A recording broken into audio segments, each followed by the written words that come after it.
raz pierwszy wymiana została wykonana poza ASO w warsztacie specjalizującym się wyłącznie w wymianach oleju od 1996 roku. Mateusz zwrócił uwagę, że mechanicy stosują tam również przedmuchiwanie układu kompresorem, aby usunąć jak najwięcej starego oleju.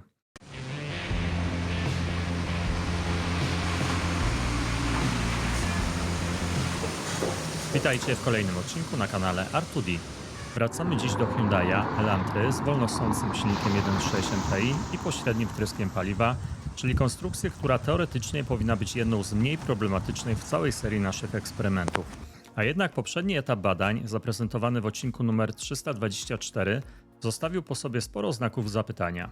Pomimo braku turbiny, braku bezpośredniego wtrysku i stosunkowo spokojnej eksploatacji, olej po przebiegu prawie 15 tysięcy kilometrów odnotował bardzo mocne zmiany chemiczne i wyraźny wzrost lepkości. Do tego doszły mocne sygnały nitrooksydacji, degradacji dodatków oraz przeciętny wynik w testach bibułowych. Dziś sprawdzimy, czy skrócenie interwału wymiany rzeczywiście poprawi sytuację. Jeśli tak, to w jakim stopniu.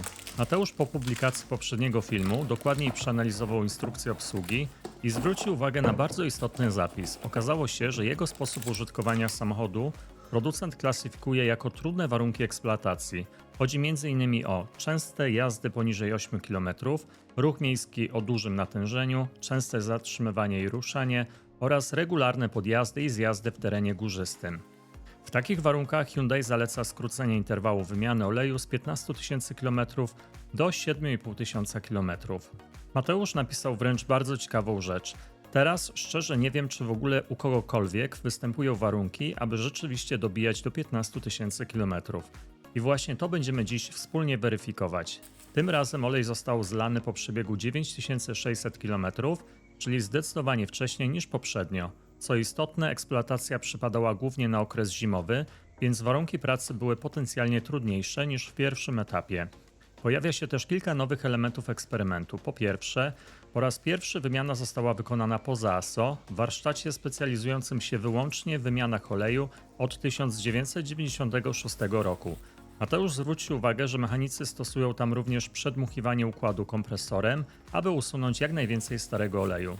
Po drugie, po raz pierwszy wykonano płukanie silnika i tutaj bardzo ciekawa obserwacja właściciela. Po obecnej wymianie olej na bagnecie pozostał niemal idealnie czysty, niczym kujawski, podczas gdy po wymianach w ASO bardzo szybko robił się ciemnozłoty. Mateusz zastanawia się, czy to efekt płukanki, czy po prostu dokładniejszego opróżnienia silnika ze starego oleju. Tym razem udało się też dokładnie policzyć charakter eksploatacji. Około 61% przebiegu stanowiły trasy, a 39% jazda miejska i krótkie odcinki. Dodatkowo właściciel dostał sugestię od warsztatu, aby w przyszłości rozważyć przejście z klasy 5W20 na 5W30, szczególnie pod kątem szybszych przejazdów i dłuższych tras. Czy rzeczywiście ma to sens? Czy krótszy interwał poprawi kondycję oleju? I czy poprzednie wyniki były bardziej efektem zbyt długiej eksploatacji niż samego silnika? Na te pytania postaramy się odpowiedzieć w dzisiejszym odcinku. Przechodzimy teraz do tej części odcinka, w której prezentuję podstawowe informacje o samochodzie, użytkowniku, zastosowanym oleju oraz sposobie jego eksploatacji. Na ekranie macie pełną tabelę, widać tam szczegóły dotyczące samego auta, czyli jego markę, model, parametry silnika, rodzaj wtrysku, czy obecność filtra cząstek stałych i ogólny przebieg. W drugiej kolejności widzimy podstawowe informacje o właścicielu i jego podejściu do serwisowania, gdzie mieszka, jak często stara się wymieniać olej i czy przy tym bierze pod uwagę nie tylko przebieg, ale też czas, czyli liczbę miesięcy. W kolejnej części tabeli znajdziecie dane dotyczące samego oleju. Zapisane są tam klasy lepkości i jakości, ewentualne aprobaty producentów samochodów, no i to, czy do tego oleju był dolewany jakiś dodatkowy preparat. W tym miejscu przedstawione są dane niezbędne do identyfikacji bazy olejowej zastosowanej w analizowanym produkcie. Kluczową rolę odgrywają tu numery CAS, Chemical Abstract Service, przypisane do poszczególnych składników chemicznych oleju. Na ich podstawie można określić, do jakiej grupy baz olejowych, API od 1 do 5, należą wykorzystane komponenty. Sposób interpretacji numerów CAS oraz metoda przypisywania ich do konkretnych grup bazowych zostały szczegółowo omówione w dwóch osobnych materiałach wideo, do których linki znajdziecie w opisie filmu. Zachęcam do zapoznania się z nimi, aby lepiej zrozumieć proces identyfikacji bazy olejowej na podstawie danych z kart charakterystyki. Na ekranie wyświetla się teraz informacja, do jakiej grupy bazy olejowej przypisałbym analizowany olej na podstawie zidentyfikowanych składników. Jeśli w publicznie dostępnych źródłach, w szczególności na branżowych forach i portalach poświęconych analizom olejowym, znajdują się raporty z badań tego konkretnego oleju, również zostaną one w tym miejscu wyświetlone jako materiał uzupełniający. Następnie mamy blok poświęcony typowej eksploatacji w trakcie tego interwału. Widzimy tam m.in. ile procent jazdy przypadało na miasto, jakie odcinki dominowały, czy to były raczej krótkie, kilkukilometrowe dojazdy, czy dłuższe trasy, oraz ile w sumie przejechał ten olej, ile miesięcy spędził w silniku i czy przed wymianą była robiona jakaś płukanka. No i na końcu dla porządku pokazuję też fragment książki serwisowej albo instrukcji, żeby zobaczyć, jakie są ogólne wytyczne producenta dotyczące oleju silnikowego w tym samochodzie. To nam pozwala sprawdzić, czy zastosowany olej był zgodny z tym, co przewidziano fabrycznie, czy może właściciel świadomie wybrał trochę inną specyfikację ze względu na swoje potrzeby. To tyle w tym naszym stałym technicznym segmencie. Dzięki temu mamy już pełny kontekst, wiemy jaki olej został użyty, w jakich warunkach pracował i co zaleca producent. Dzięki temu łatwiej będzie później zinterpretować wyniki badań, które za chwilę Wam pokażę. Przechodzimy do badań laboratoryjnych. Najpierw pomiar oleju świeżego, w drugiej kolejności próbka oleju przepracowanego, w tle podczerwień. Zapraszam do wspólnego eksperymentowania.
Lepkość dla próbki oleju świeżego jest następująca: 42,4 w 40 stopniach oraz 8,0 w 100 stopniach. Wskaźnik lepkości wynosi 165.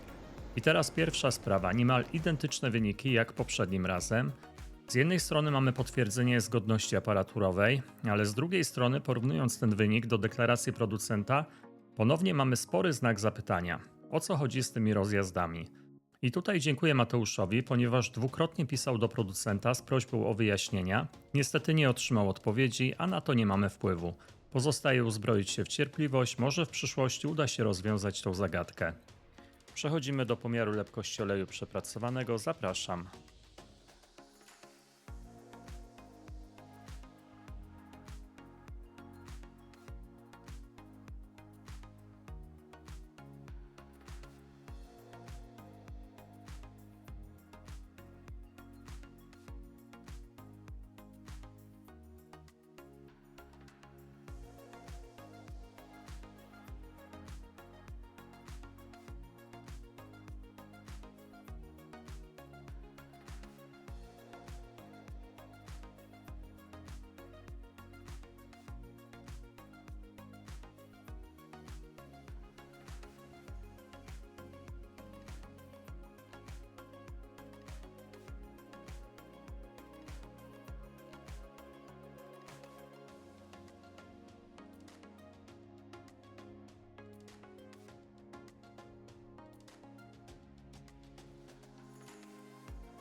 Lepkość dla oleju przepracowanego jest następująca: 44,3 w 40 stopniach oraz 8,4 w 100 stopniach. Wskaźnik lepkości wynosi 170.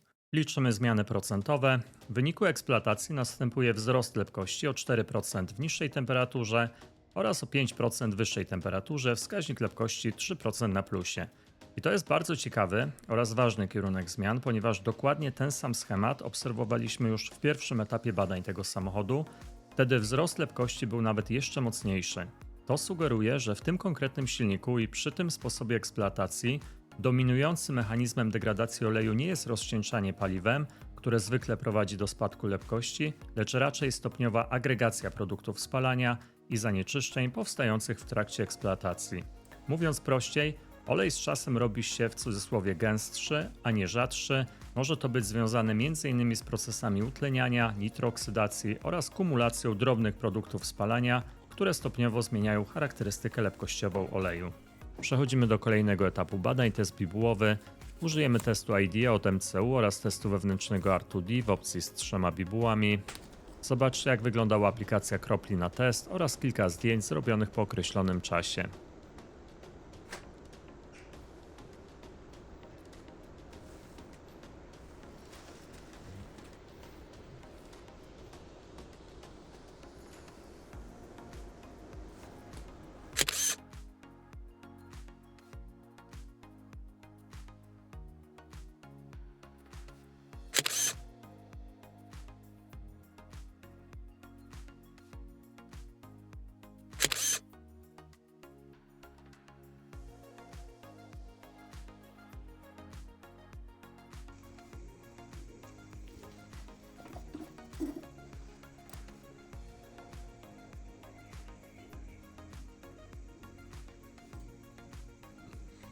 Najpierw raport z MCU, następujące noty, 6, 5, 3 i 4. W jakich obszarach wyświetlam to teraz na ekranie. Co ciekawe, dokładnie takie same wyniki otrzymano poprzednim razem dla próbki z przebiegiem 14 800 km. Dodatkowo mamy następujący komentarz. Proces spalania jest nietypowy względem niskiego przebiegu oleju, a stan oleju jest pogorszony. Jakie otrzymano wyniki z testów wewnętrznych R2D? Pierwsza bibuła. Kiepsko to wygląda. Druga bibuła, wynik również średni, plama ciemna.